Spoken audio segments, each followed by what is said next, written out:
Susanna, from the Apocryphal Additions to Daniel, Douay-Rheims version, chapter 13, verse 1 through 65. Now, there was a man that dwelt in Babylon, and his name was Joachim. And he took a wife whose name was Susanna, the daughter of Helcias, a very beautiful woman, and one that feared God. For her parents, being just, had instructed their daughter according to the law of Moses. Now Joachim was very rich, and had an orchard near his house, and the Jews resorted to him, because he was the most honorable of them all. And there were 2 of the ancients of the people appointed judges that year, of whom the Lord said, that iniquity came out from Babylon, from the ancient judges, that seemed to govern the people.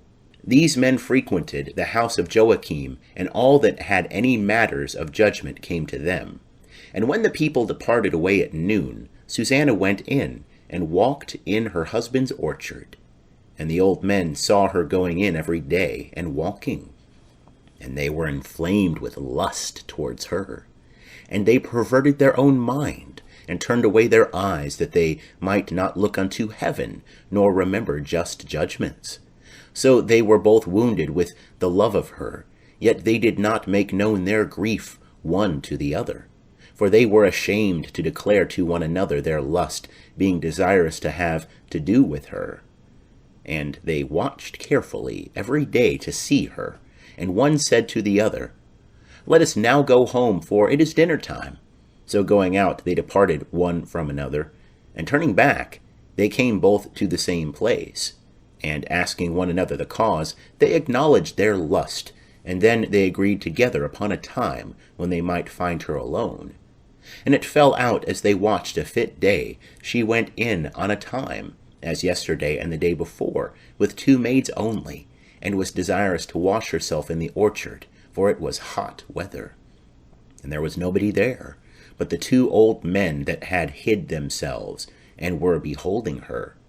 So she said to the maids, Bring me oil and washing balls, and shut the doors of the orchard, that I may wash me.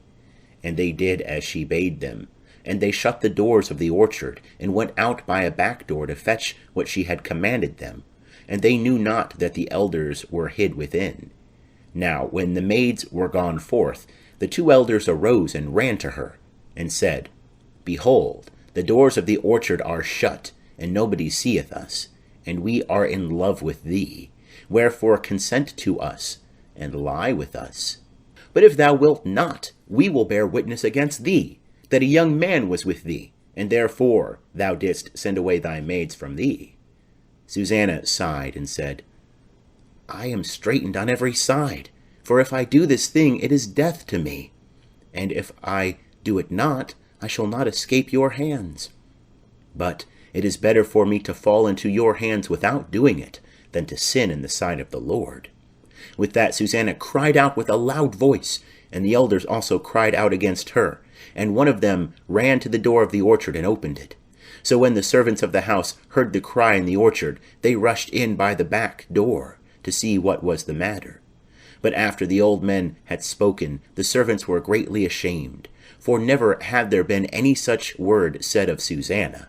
And on the next day, when the people were come to Joachim, her husband, the 2 elders also came, full of wicked device against Susanna, to put her to death. And they said before the people, Send to Susanna, daughter of Helcias, the wife of Joachim. And presently they sent. And she came with her parents, and children, and all her kindred.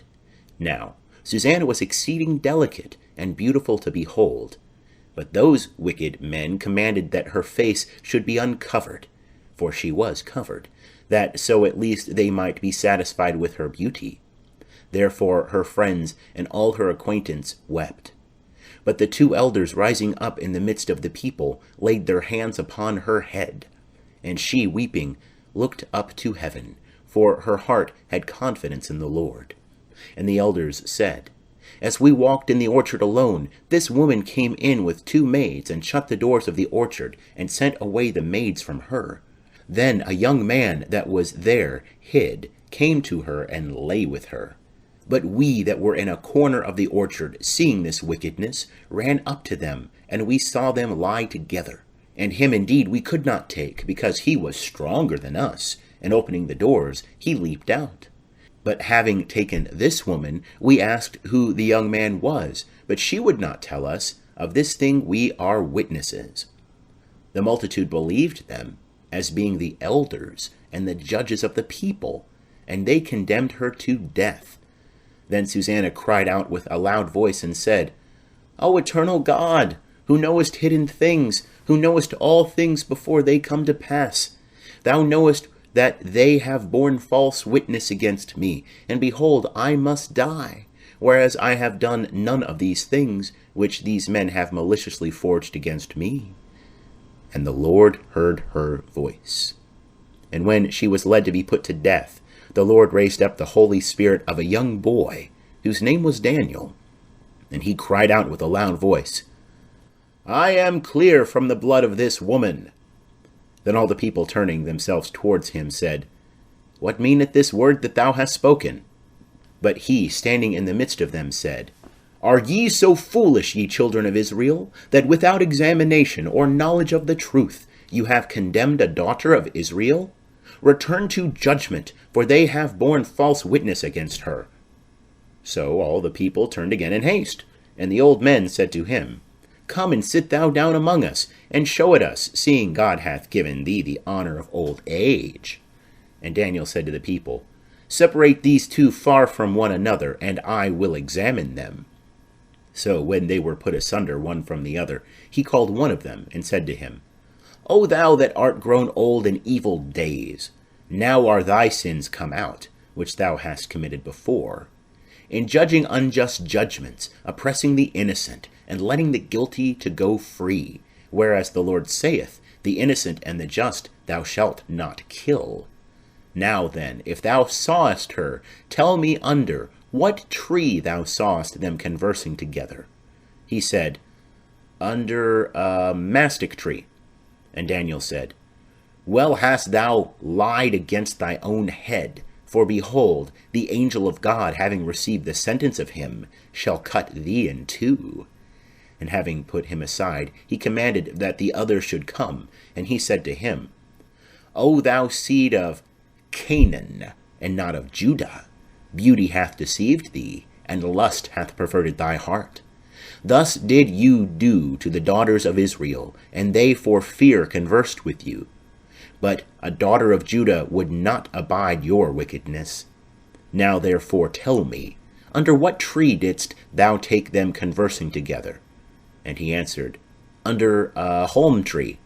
And Daniel said to him, Well hast thou also lied against thy own head, for the angel of the Lord waiteth with the sword to cut thee in two, and to destroy you. With that all the assembly cried out with a loud voice, and they blessed God, who saveth them that trust in him. And they rose up against the two elders, for Daniel had convicted them of false witness by their own mouth. And they did to them as they had maliciously dealt against their neighbor, to fulfill the law of Moses, and they put them to death, and innocent blood was saved in that day. But Helcias and his wife praised God for their daughter, Susanna, with Joachim, her husband, and all her kindred, because there was no dishonesty found in her. And Daniel became great in the sight of the people from that day and thenceforward. And King Astyages was gathered to his fathers, and Cyrus the Persian received his kingdom.